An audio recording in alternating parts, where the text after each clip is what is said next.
queria te perguntar também, tu traz muito conhecimento da religião para o mundo financeiro. Uhum. O que são essas coisas que tu aprendeu, principalmente com o judaísmo, né? Com o judaísmo, com Salomão.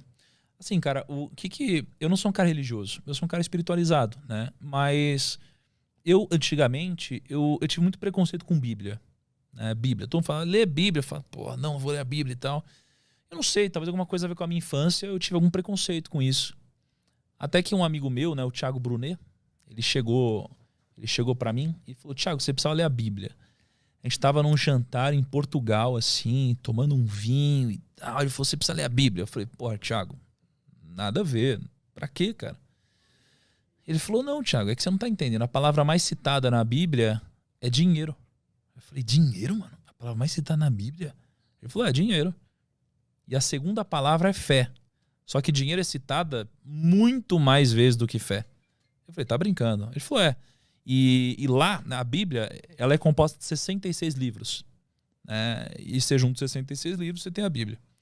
E desses 66 livros, alguns deles foram escritos pelo rei Salomão. Rei Salomão foi o homem mais sábio que já pisou na terra. Né? E foi o homem mais rico também, segundo a Bíblia.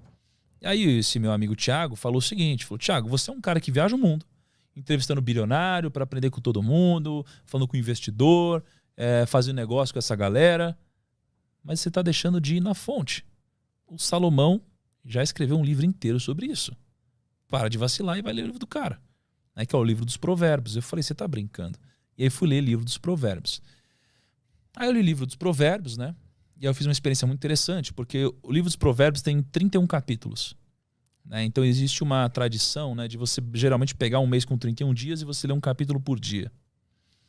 E aí eu resolvi fazer isso. Mas resolvi fazer isso junto com a minha audiência. Porque eu nunca tinha lido o livro dos Provérbios. E aí eu comecei a ler um capítulo por dia. Eu lia na noite anterior, preparava um conteúdo e às 5 horas da manhã eu falava com a galera. Esse é o que eu tentei participar e não consegui, porque era muito cedo. Mas eu via tudo no Telegram depois. Foi bizarro. E aí, cara, eu fui aprendendo junto com a galera. Só que eu sou um cara de negócios, né? E eu trazia isso sempre sob a ótica de negócios. Eu comecei a ficar chocado, porque tinha muita sabedoria naquilo. Eu nunca tinha visto tanta sabedoria, né? Cada dia era uma porrada diferente. E porradas que se aplicam à nossa vida hoje, se aplicam aos negócios hoje. Uma coisa que foi escrita há tantos anos atrás e que é tão atual ao mesmo tempo, né? E aí eu fui percebendo o quão poderoso isso era. Né? E desde então eu leio o livro dos Provérbios direto. Sempre que eu preciso de alguma orientação, eu leio, né, o livro dos Provérbios. E aí eu comecei a entender que, porra, peraí, deve ter mais coisa aí. Né? Então passei por todo esse aprendizado de 31 dias, compartilhei com a audiência isso tudo. E aí eu entendi que, poxa, tem uma parada que fala que judeu é rico. Uhum. Eu perguntei isso agora, exatamente agora. Tava aqui na minha cabeça. Todo mundo fala, judeu é rico, judeu é rico, judeu é rico. Aí eu falei, porra, judeu deve ser rico mesmo, porque a gente ouve isso, né?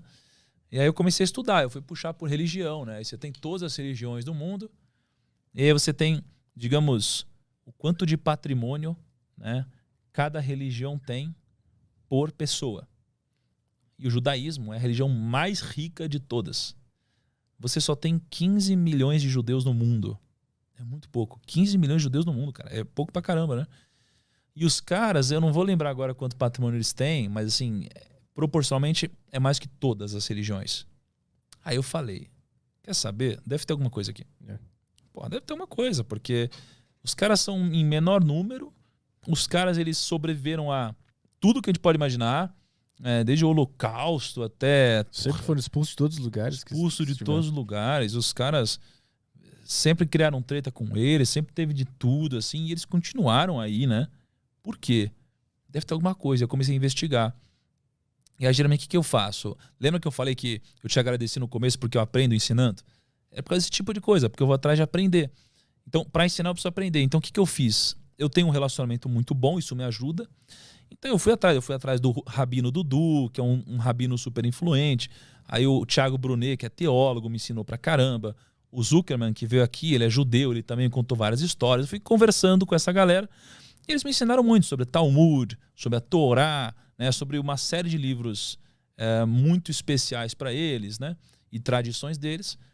E aí eu descobri que o judeu, ele tem muitos princípios que ele respeita sobre o dinheiro, e isso torna eles muito ricos, né? Ricos, prósperos, abundantes. Mas talvez a coisa mais forte que eu veja é que na língua deles, né? Eles falam hebraico, né? Na língua deles, tem uma palavra chamada kesef. Kesef, ela tem 2 significados. É tipo manga. Manga pra gente é a manga fruta e a manga de camisa, né? Para eles, kesef tem 2 significados, mas existem 2 significados não por coincidência, é porque de fato tem um sentido. Kesef significa desejo e kesef significa dinheiro. Então essa única palavra representa essas 2 coisas. E na religião deles, você ter dinheiro, você ser próspero é algo divino, não é algo ruim. Então muitas religiões pregam que é ruim isso. Né? Ter dinheiro, que existe nobreza na pobreza e tudo isso. Ou às vezes o problema não é nem a religião, é como as pessoas divulgam isso, né? Que é o que eu tenho percebido que acontece mais. Então os judeus, eles veem muito valor nisso. E eles se ajudam. Né? Na língua deles não existe vida no singular, existe vidas no plural só. Porque, segundo eles, não existe vida sem outra. Né? Não existe a minha vida sem a sua, só existe vidas. Né? Então eles têm uma coisa muito forte de união. Eles têm uma coisa muito forte de princípios e respeito aos ritos. Eles enxergam o dinheiro como algo próspero. Eles têm algumas histórias interessantes, como, por exemplo, eles não cobram juros um do outro. Né? Então, ou ao menos não cobravam, né, na história. E como eles foram expulsos de todos os lugares, eles aprenderam a lidar com tudo que eles pudessem colocar na mochila e fugir. Então eles começaram a trabalhar muito com ouro, com obras de arte, com todas essas coisas, né? E aí, como muitas religiões proibiam, né, você cobrar juros, os judeus, eles começaram a montar bancos. Então aqui no Brasil, os maiores bancos foram fundados por judeus, né? Os judeus, eles se ajudam, eles pagam estudo, eles valorizam muito a educação. Se você for ver o grau de educação dos judeus, é o grau mais alto de educação de todas as religiões. Então, esse tipo de coisa acaba impactando no acúmulo de patrimônio, né? Então, eu gosto muito disso, dos princípios milenares, porque o que se provou no tempo tem mais valor. É como assim, tênis. A gente está usando tênis agora. A gente já usa tênis há sei lá quantos anos, centenas, milênios, não sei. Então a chance é muito grande de a gente continuar usando tênis por muito tempo. Diferente de, às vezes, uma novidade que veio e que não se provou no tempo. Sim. Então a chance maior é que não continue existindo. Então, como os judeus, eles há muito tempo são muito ricos, deve ter alguns princípios que se validaram no tempo, e eu quero saber quais são. Né? Então tem isso que eu falei e tem mais um monte. Né? E esse tipo de coisa é legal, esse tipo de estudo acho que mexe com sua cabeça e te ajuda a crescer.